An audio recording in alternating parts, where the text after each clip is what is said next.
Hi friends, నమస్తే. నేను మీ హేమంత్ కుమారి.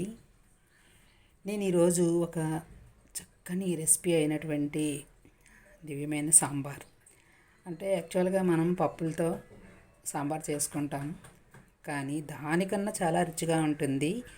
అదేంటంటే గుమ్మడికాయ సాంబార్. చూస్తున్నారు కదా, ఇక్కడ మనకు ఎక్కువగా ప్రాసెస్ ఏం అవసరం లేదండి, ఇంగ్రీడియంట్స్ ఏం అవసరం లేదు.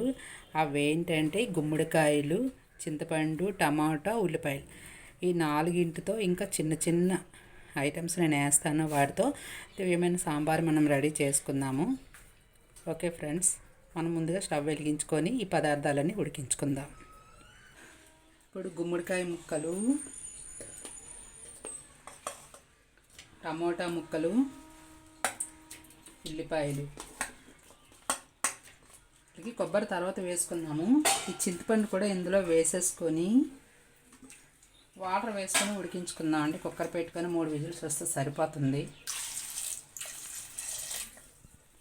ఫ్రెండ్స్, ఇప్పుడు చూస్తున్నారు కదా, ఇవన్నీ కూడా శుభ్రంగా మనం ఉడికించాము. ఇప్పుడు వీటిని మెత్తగా రుద్దుకొని మనం సాంబార్ చేసుకుందాము. ఇందులో ముక్కలు కూడా మనకు నచ్చిన పదార్థాలన్నీ కూడా మనం ముక్కలు వేసుకోవచ్చు. ఒకసారి చూపిస్తాను మీకు. ఇప్పుడు మనం స్టవ్ వెలిగించుకొని వేరే గిన్నెలో వాటర్ పోసుకొని ఇందులో సాంబార్ చేసుకుంటాం కదా, అందులో వంకాయ ముక్కలు చూస్తున్నారు కదా, ఈ ముక్కలన్నీ వంకాయలు, టమాటాలు, ముల్లంగి, క్యారెట్, పచ్చిమిర్చి, ఉల్లిపాయలు ఇవన్నీ కూడా ఇందులో వేసేసుకొని మనము కాసేపు ఇవన్నీ ఉడికే వరకు ఉడకబెడదామండి.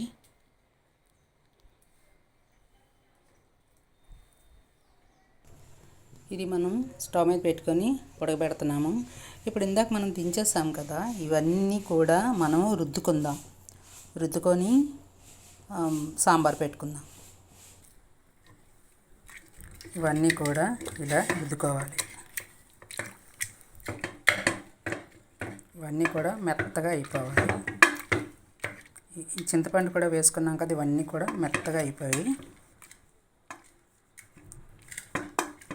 మనం మరీ పేస్ట్గా కాకుండా కొంచెం కచ్చాపచ్చగా ఉన్నట్టు ఈ గుమ్మడికాయ ముక్కలు ఎక్కడ కనిపించకుండా పప్పులో చిరిగిపోయేటట్టు మనం స్మాష్ చేసుకోవాలి.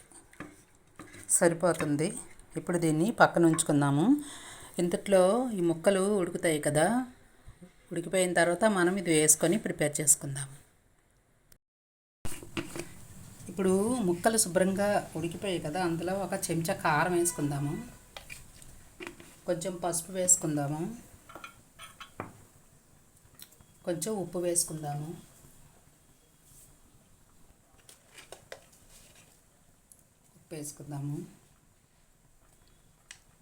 నచ్చిన వాళ్ళు బెల్లం వేసుకోవచ్చు, లేదంటే గుమ్మడికాయ స్వీట్గా ఉంటుంది కాబట్టి మనం వేసుకున్నా పర్వాలేదు. ఇందాక మనం గుమ్మడికాయ ముక్కలే స్మాష్ చేసాం కదా, అది ఇందులో కలుపుకుందాం. ఇప్పుడు ఈ గుమ్మడికాయ మిశ్రమాన్ని, చింతపండు మిశ్రమాన్ని ఇందులో వేసుకుందాం.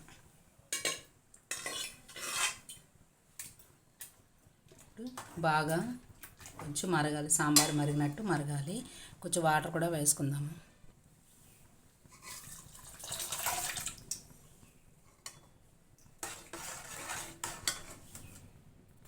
సాంబార్ కాబట్టి ఇందులో మరి కొంచెం వాటర్ వేసుకొని, అంటే ఆల్రెడీ మనం పులుపు వేసుకున్నాం కాబట్టి సరిపోతుందండి. ఇందులో ఉప్పు, కారం అన్నీ వేసాము.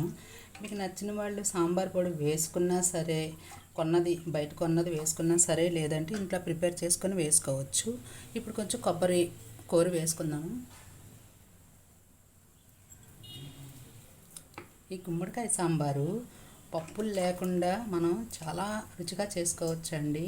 ఈ సాంబార్ తిన్న వాళ్ళు మళ్ళీ మళ్ళీ కావాలని చేసుకొని తింటారు. పప్పులతో మనకి అవసరం ఉండదు.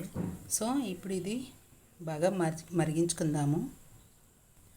నాకైతే సాంబార్ పొడి ఇంట్లో ఉందండి, అది కూడా వేసుకుంటున్నాను. ఇప్పుడు బాగా మరగాలి.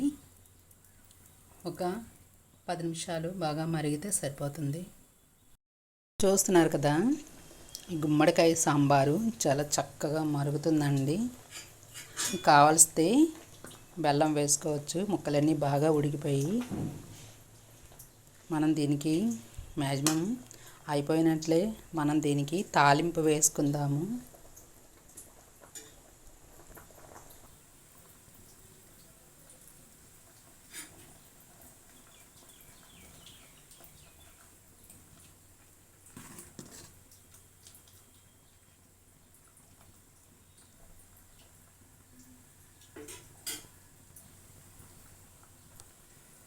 ఇప్పుడు మనం ఈ సాంబార్కు మనం తాలింపు వేసుకుందామండి. ఇప్పుడు నేను ఆల్రెడీ ఆయిల్ వేసుకున్నాను. తాలింపుకి కొంచెం నెయ్యి వేసుకుందాము. చాలా రుచిగా ఉంటుంది. చాలా ఈజీ ప్రాసెస్ అండి ఇది. పోపులు వేసుకుందాము. ఆవాలు, జీలకర్ర, ఇంగు కూడా వేసుకోవచ్చు. ప్రస్తుతానికి నా దగ్గర లేవండి. ఇప్పుడు ఎండుమిర్చి, కరివేపాకు మరియు వెల్లుల్లి.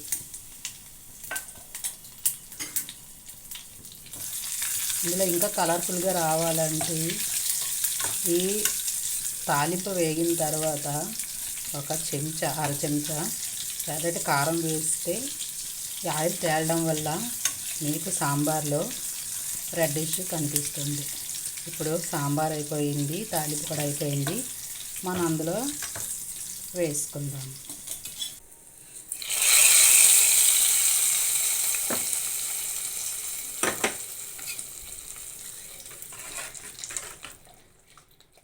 చూస్తున్నారు కదా, ఎటువంటి పప్పులు లేకుండా ఓన్లీ టమాటా, ఉల్లిపాయ. మెయిన్ ఏంటంటే గుమ్మడికాయతో సాంబారు చాలా రుచిగా ఉంటుందండి. చాలా ఈజీ ప్రాసెస్ కూడా. పప్పులాగా చాలాసేపు ఉడకనవసరం లేదు.